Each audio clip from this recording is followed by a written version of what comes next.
Do you know that moment when you put a pattern in your cart and you're like, it's pretty lonely in there? So you start browsing the rest of the site and then you find a pattern that you don't really need, but you actually kinda do. This is what happened when I was looking for Frollo's gown pattern, which I eventually ended up using a Hoopalanda pattern for that I found on Daisy Victoria's website. And then I was looking through the rest of the store and I found a kitty hood pattern, which I absolutely don't need, but it is absolutely adorable, so I kinda do need it. So I bought it. And I have finally found a reason to actually make it. I'm a game master at a LARP and I figured a kitty hood pattern is a perfect way to be recognizable from a distance. And best of all, it's still actually historically accurate. And since it's not the most complicated pattern, I figured, let's try and see if we can do it in a weekend.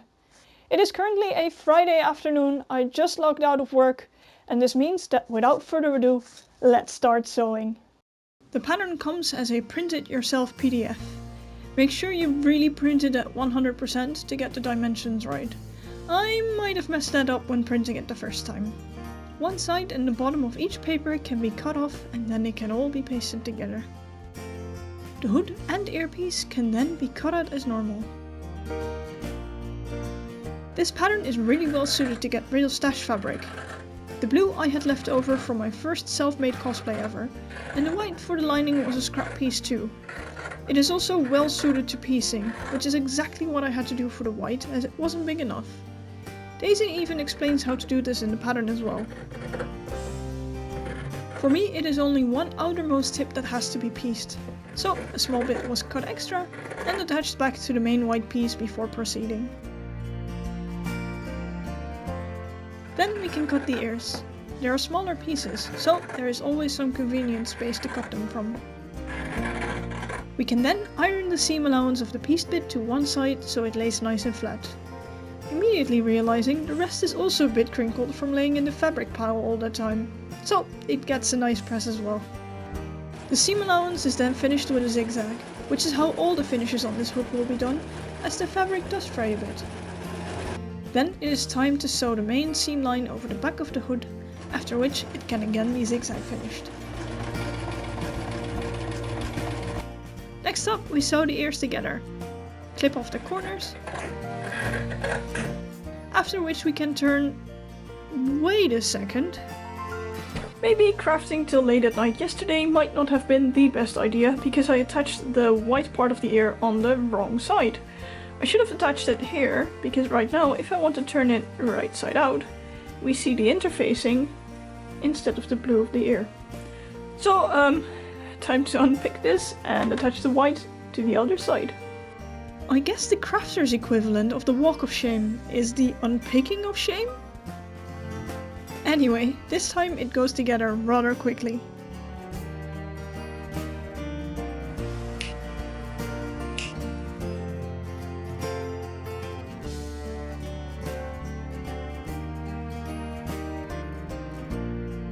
Because I used felt for the interfacing, I'm giving the ears a good press after turning. Otherwise, you would see the felt seam allowances rather well.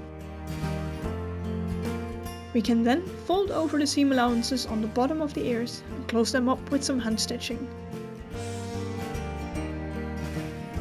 Then we mark the placement of the ear and pin the ears on the marked line.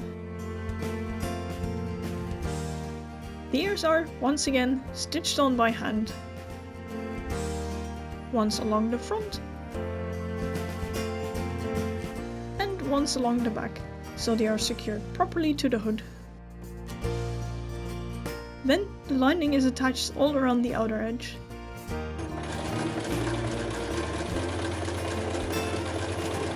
For ease of turning and a nice finish, we clip all the corners and zigzag finish the edges, after which we can turn the hood right side out.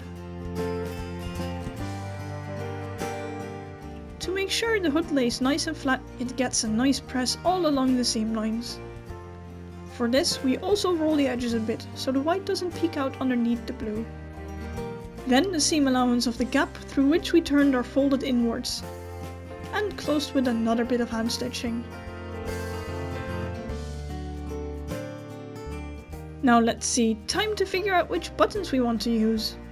These are the racks I inherited from my grandma. They're completely filled with buttons. It's an eclectic collection. But usually it has something I can use. It came up either with these or these. Which, honestly, even though they're very plastic, I actually quite like them. And I mean, I've got 6 of them.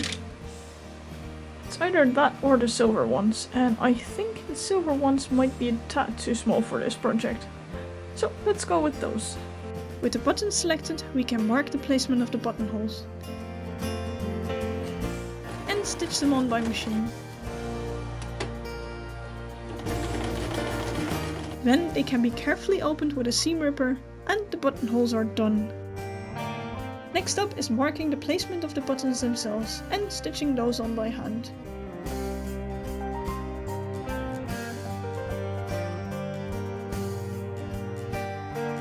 With the full set of buttons on, the last remaining step is the tassels.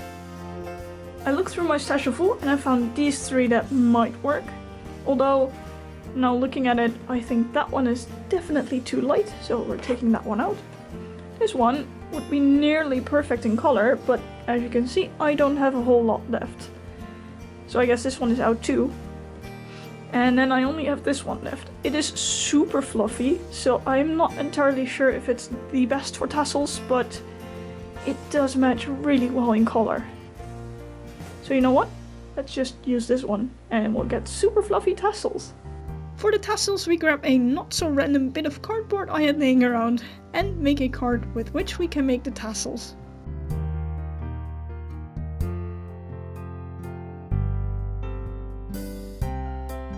They are then taken off the cardboard and bound and cut into the tassel shape, after which they can be hand sewn to the points of the cat hood. And with that, the hood is done. There we go, 1 LARP cat hood made in a single weekend.